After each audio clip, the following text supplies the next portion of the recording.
Number 9. Spaceship boat.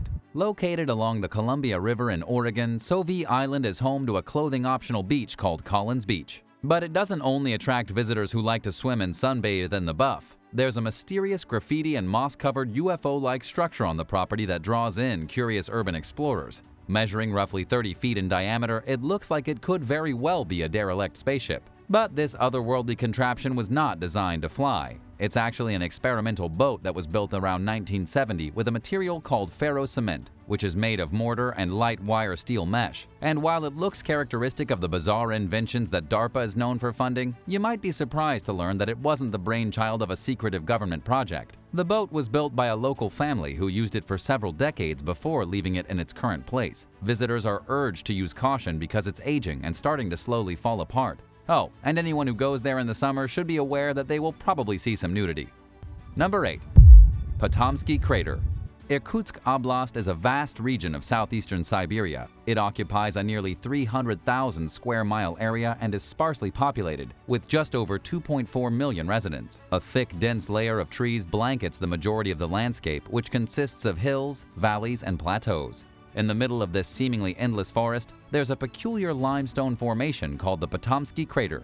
At roughly 130 feet tall and with a diameter of 520 feet, it's one of the few things in the region that manages to stand out among the surrounding trees. The crater's most distinct feature is its ring-shaped cone. In the center of it, there's a 39-foot-tall mound. A Russian geologist named Vadim Kolpakov discovered the strange structure in 1949, and scientists have been trying to determine its origins ever since. They believe it's only 300 to 350 years old and have formed several theories about what could have created it. The possibilities include a meteorite, volcanic activity, and radioactivity, just to name a few. As of 2010, the general consensus seemed to be in favor of a meteoric theory, but experts have failed to come up with a solid argument for it. They also have no explanation for why the trees near the crater grow unusually fast. Of course, conspiracy theorists have put in their 2 cents. Some think that there's a hidden nuclear plant nearby, while others have suggested the crater was caused by a buried UFO containing nuclear fuel. But no asteroid-like materials or metal have been found at or near the site. So for now, it's hard to justify any theory that involves objects from space, including meteors and flying saucers. A recent study suggests that there could be a gas volcano in the area formed by the underground release of hydrogen and other fluids. This could possibly explain the accelerated tree growth near the crater. And while these particular researchers are admittedly baffled by the formation, they believe that it is of earthly origins. Number 7. A hidden city. Deep in the woods outside Berlin, there's a sprawling 60,000-acre site called Wunsdorf. It was originally used by the Prussian army as a shooting range. Then, during the 1930s, it became the headquarters for the Nazi Wehrmacht forces. A huge yet hidden settlement was built. By all appearances, it seemed like a typical village filled with ordinary homes and buildings. But the site was heavily fortified. Hidden behind the inconspicuous exteriors of many buildings were walls that measured up to 11 feet thick. There were several bomb-proof bunkers and an underground communications center. The Nazis left Wunsdorf after being defeated in World War II, and the Soviets wasted no time in moving in. They used the site as a Red Army headquarters and an East German military camp. At its peak, the population consisted of around 75,000 men, women, and children. Roughly 40,000 of the residents were in the military.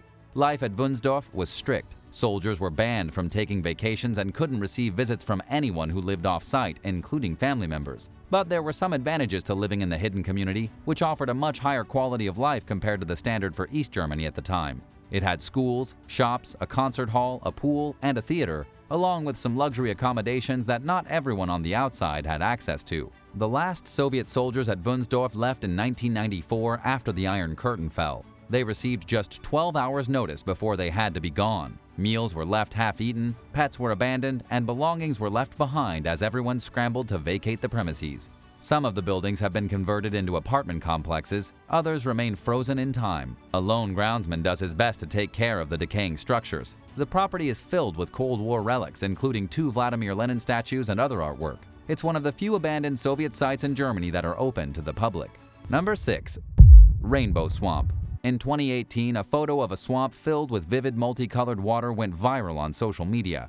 It's easy to look at something like that and wonder if the image was altered or is fake. But it's actually not the handiwork of a talented graphic artist. It is indeed a real rainbow swamp. A man named Brent Rawson and his girlfriend snapped the photo while walking through a swamp at First Landing State Park in Virginia. Like most swamps and marshes, it was filled with still, shallow water. But instead of the murky brown color you might envision when you think of swamp water, it had a rainbow sheen to it. Former Florida swamp guide Jeff Ripple is no stranger to the phenomenon. He told the BBC that the vibrant hues are caused by natural oils that decaying plants release into the water, as well as the biological processes of anaerobic bacteria reducing iron in the soil. Ripple further explained that the water has to remain still for a long time for the rainbow to appear, and that disturbing the water would destroy the fragile rainbow film. So don't touch it. Tallahassee resident Michael Hussey told the news outlet that he watched as the swamp water near his home began to change colors. He said that he witnesses the phenomenon every 3 to 4 years in mid-February, and that the effect becomes more pronounced when it doesn't rain for several weeks. The dazzling array of colors makes the forest look like a scene from the children's board game Candyland, but it's very real and proves just how amazing nature is. Have you ever seen a rainbow swamp? Let us know in the comments below, but first, be sure to subscribe.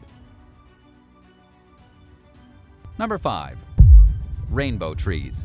From rainbow swamps to rainbow trees, it's perfectly normal for trees to occasionally shed bark, and the rainbow eucalyptus is no exception. But the colorful psychedelic look it produces in the process seems anything but natural or normal. The rainbow eucalyptus is the only eucalyptus tree that's native to the northern hemisphere. It's found in tropical forests in the Philippines, Papua New Guinea, and Indonesia, where it grows up to 250 feet tall. As it loses its outer bark, its inner bark becomes visible. This newly revealed bark is green, and its color changes over time, creating a marbled rainbow effect. Scientists don't know what causes the multicolored effect. They think it might have something to do with the varying levels of chlorophyll and pigments called tannins that are found in the bark as it's exposed to light and ages. In addition to its eye-popping appearance, the species is known for its distinct but pleasant aroma, which is released through its leaves. It's been introduced in the U.S., in parts of Hawaii, Florida, Texas, and Southern California. But it only reaches between 100 and 125 feet outside its natural habitat, where growing conditions are less than optimal and its colors are less vibrant.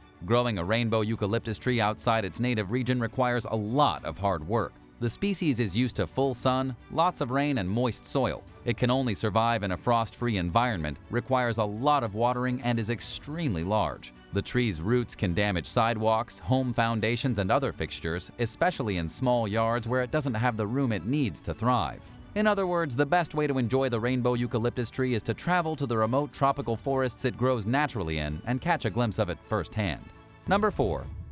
The Devil's Tramping Ground. In the woods of Bear Creek, North Carolina, there's a circular 15-foot wide patch of barren ground where nothing will grow. According to local legend, even animals refuse to cross through the patch. Known as the Devil's Tramping Ground, this is where the devil supposedly comes to dance. Stories about the site began circulating during the late 19th century. One popular tale claims that if someone leaves an object in the circle and returns the next day, they'll find that it's been thrown out of the circle, no matter how heavy it is. After all, the devil needs room to dance, and he's going to move anything that gets in his way. Some people have claimed to see a pair of glowing red eyes in the middle of the circle. Of course, not everyone is quick to believe the rumors. In 1998, a skeptical Greensboro News and Record journalist named Ethan Finesilver camped overnight at the Devil's Tramping Ground. People warned him about the strange things that allegedly go on there. One resident told Finesilver that she once saw a dead cat in the middle of the circle. But the ambitious reporter was undeterred. He set up his tent smack dab in the middle of the circle and waited there with his friend and 2 dogs to see if they would be thrown out of it. Finesilver reported hearing ghostly footsteps outside of the tent, but that's the only strange thing he observed. After daring to invade the Devil's Dance floor, everyone woke up unharmed in the same place where they went to sleep. Number 3. Musical Rocks.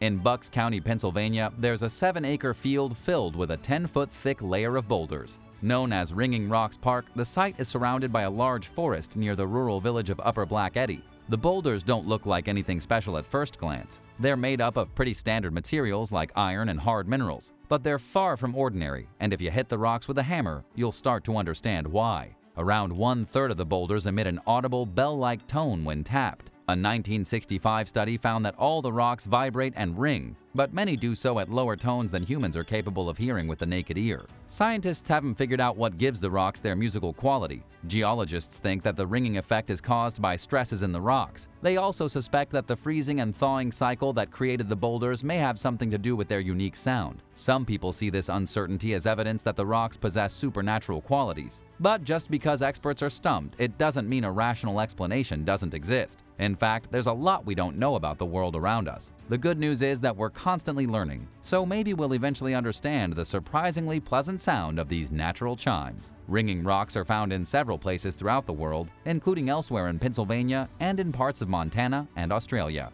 Number 2. Dancing forest. Sometimes it's not what's in the forest that's strange, but the entire forest itself. The Curonian Spit National Park is a narrow sliver of land straddling the border between Lithuania and the Russian province of Kaliningrad. It's known for its sandy beaches and is home to hundreds of species of flora and fauna.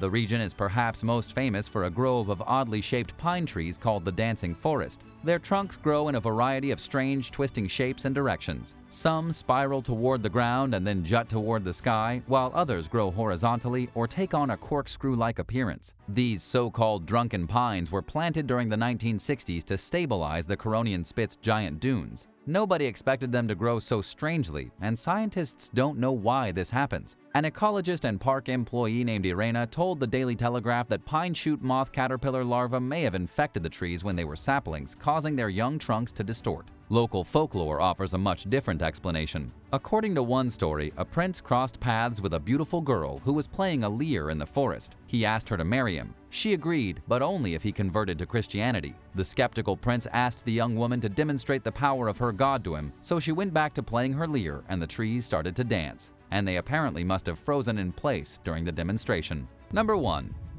The Crooked Trees of Altikane. Altikane is an unincorporated community in rural Saskatchewan. It's home to a grove of trembling aspen trees with trunks and branches that are twisted and tangled in seemingly unnatural ways. Right across the street, there's a grove of normal-looking trembling aspens that stand tall and straight, posing the obvious question of how and why these trees are of the same exact species, yet they vary so dramatically in appearance. The so-called crooked trees of Altikane were first noticed by outsiders in 1940, but locals have known about them for centuries and have spent an equal amount of time trying to come up with an explanation for them. This is evident in the area's folklore, which points the finger at curses, evil water, and even radiation as possible causes for the tree's distorted appearance. Scientists, on the other hand, believe that a genetic mutation is responsible. It makes sense, especially since aspens are known for their ability to clone themselves. In this case, the grove would have started with a single deformed tree that continuously copied itself, creating an entire mangled forest. The cause of the genetic mutation is a mystery that botanists are still trying to solve. But the good news is that it doesn't seem to harm the trees or interfere with their development in any major ways. Thanks for watching. If you'd like to learn more about strange discoveries in the forest, let me know in the comments down below and be sure to subscribe. Thanks again for watching, and we'll see you next time for another amazing video right here on American Eye.